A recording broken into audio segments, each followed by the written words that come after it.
کہ ٹھیک ہے مال میں اضافہ کیا جائے، لیکن اب نہیں ہے، اس لیے کہ اس زمانے کا مسئلہ بڑا، زمانے کے لوگ بدل گئے ہیں، نیتیں خراب ہو گئی ہیں، اب یہ پیسے لگا دے گا، پیسے ڈوب جائیں گے، اور ڈوبنے میں مختلف صورتیں ہو سکتی ہیں کہ خود ہی بیچارے کہہ دیں کہ بہت نقصان ہو گیا، گھاٹا ہو گیا، اس لیے مضاربت کی اجازت نہیں دی جائے گی یتیم کے مال کو لے کر، فی زمانے نہ ہمارے دور میں۔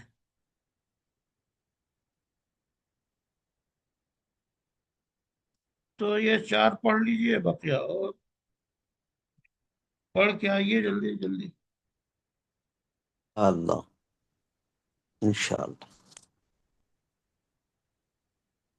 یحییٰ خان صاحب، منی پور، امپھال۔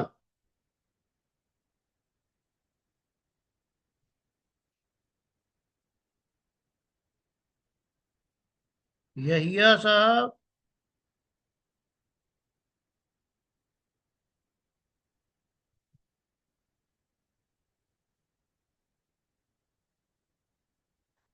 محمد طیب،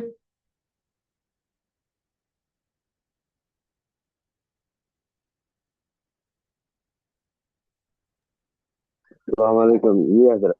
وعلیکم السلام۔ آپ امپھال سے تشریف لائے ہیں؟ میں منی پور سے۔ منی پور ہی کے آس پاس امپھال بھی ہے؟ ہاں منی پور کا capital Imphal. Imphal university, Imphal university چل رہی ہے؟ ہاں جی۔ اچھا،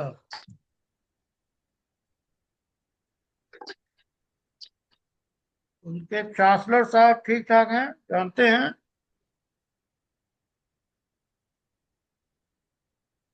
کون مفتی ہے؟